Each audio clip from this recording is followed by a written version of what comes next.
I never thought I'd be the guy standing on a stage watching my entire high school realize they had spent 4 years bullying a person who now held their entire future in his hands. But life has a funny way of coming full circle. Have you ever been pushed so far into a corner that your only options were to disappear, or to completely dismantle the people who put you there? I chose the latter, and I did it using the one thing they always made fun of, my brain. Before you judge me for the absolute chaos I unleashed on my graduation day, I want you to ask yourself one thing.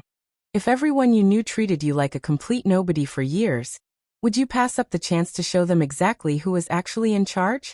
This isn't just a story about a science nerd getting one over on the popular kids.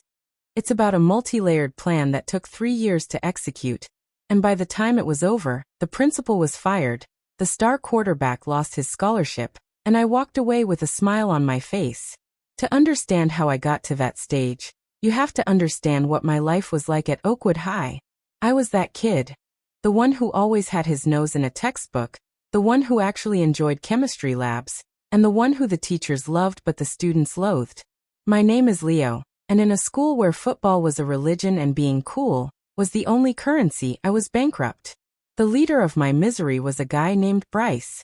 Bryce was the stereotypical golden boy, the quarterback with a jawline that could cut glass and a brain that was essentially a decorative paperweight. He and his friends made it their mission to make my life a living hell. It started small, knocking my books out of my hands, accidentally spilling soda on my lab reports. But by junior year, it had evolved into something much more sinister. They started a Leo Watch group chat where they'd post pictures of me just trying to exist, mocking my clothes, my hair, and my passion for robotics. It wasn't just the teasing, it was the psychological warfare.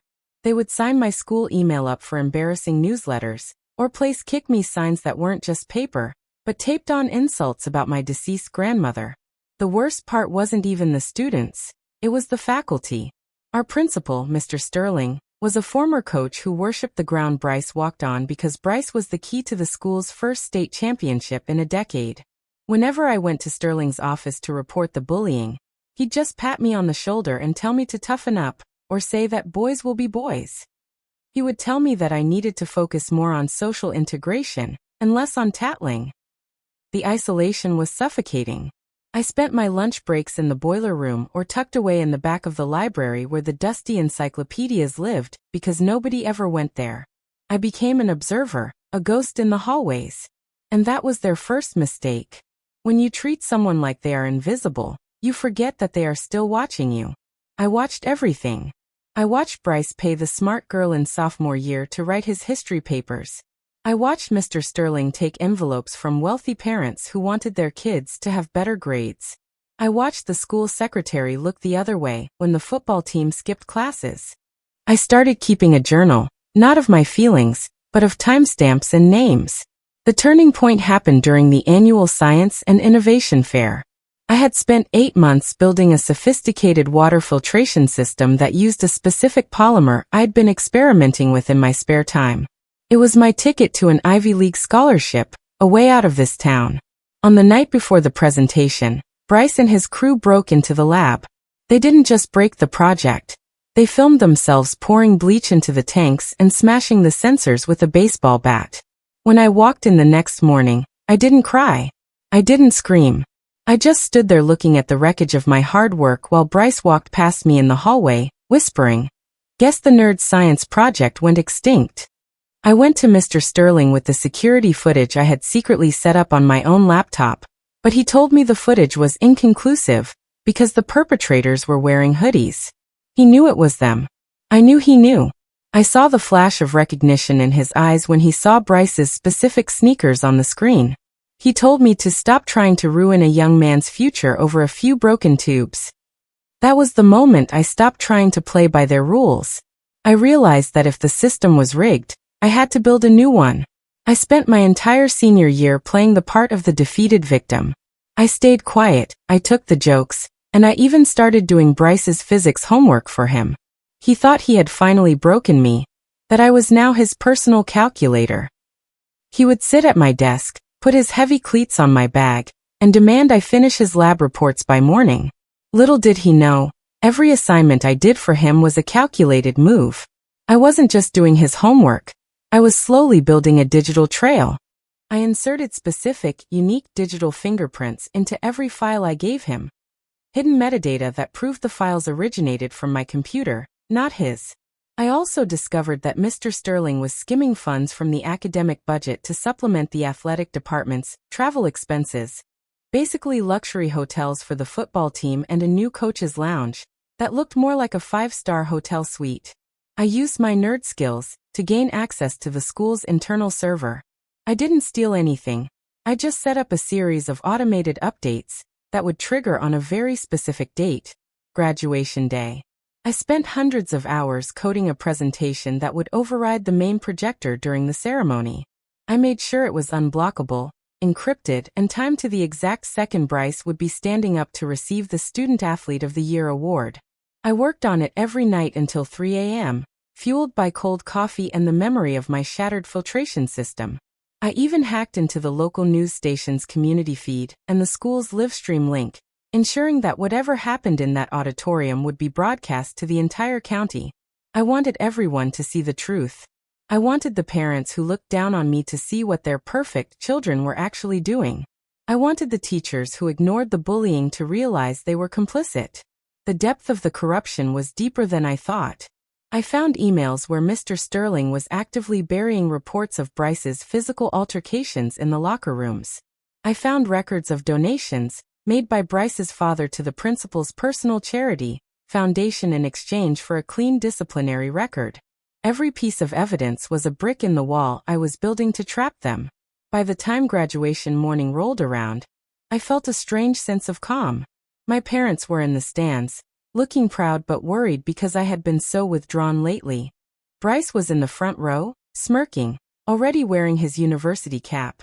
He'd been recruited by a top-tier D1 school, with a massive signing bonus. Mr. Sterling was at the podium, giving a long-winded speech about integrity and the Oakwood spirit. It was sickening. He eventually got to the part where he invited Bryce up to the stage. As Bryce stood up and the crowd started cheering, my heart was hammering against my ribs. This was it. This was the situation I had been building toward for 4 years. I had the power to either let him walk off into a bright future he didn't earn, or I could pull the trigger and ruin everything. Before I tell you how the crowd reacted when the screen behind the podium suddenly flickered to life, I want you to pause. Seriously, look at the situation. I was about to ruin a teenager's life and a principal's career. I was about to expose the entire town's hypocrisy. Was I being too petty? Should I have just moved on and been the bigger person? Tell me in the comments right now what you would have done if you were sitting in my seat with a laptop in your bag and the enter key ready to go. Think about the years of being pushed, the destroyed equipment, the stolen money meant for books that went to football jerseys. Would you have let it go? I hit the button. The screen didn't just show a slideshow. It showed the video of Bryce smashing my project in the lab, clear as day, with the inconclusive timestamp Mr. Sterling had claimed was unreadable. The stadium went dead silent. Then the screen split. On one side, it showed the video of the bullying. On the other side, it started scrolling through the thousands of messages from the Leo Watch group chat, including the ones where Bryce and his friends made fun of the special education students and used horrific slurs. The names were all there. The faces were all there. Then the audio started playing, recordings I had captured in the principal's office. You could hear Mr. Sterling's voice clearly saying, "I don't care what Bryce did to the Nerds project. He's taking us to state, and that's all that matters." But I wasn't done. The screen then transitioned into a series of bank statements and internal memos from Mr. Sterling's private files, highlighting the exact amount of money he had moved from the library fund to buy the football team custom-stitched leather jackets and expensive steak dinners. The gasps from the parents were deafening. One mother in the front row stood up and screamed when she saw a message from her son talking about how they had handled a teacher who tried to report them. Bryce was standing on the stage, frozen, his face turning a shade of white I didn't know was possible. He looked like a deer in headlights, or more accurately, a predator who realized the cage door had just locked behind him. Mr. Sterling was frantically trying to unplug the projector, but I had bypassed the manual controls and locked the server room doors using the electronic override. The final slide was the best part. A side-by-side comparison of Bryce's original essays and the website he bought them from, along with a recording of him telling me, "Just do the work, nerd, nobody cares how I get the grade as long as I get the trophy." I even included the metadata from the physics papers, showing I was the author. The silence was replaced by an absolute roar of outrage. Parents of non-athletes were standing up, demanding answers about the missing library funds.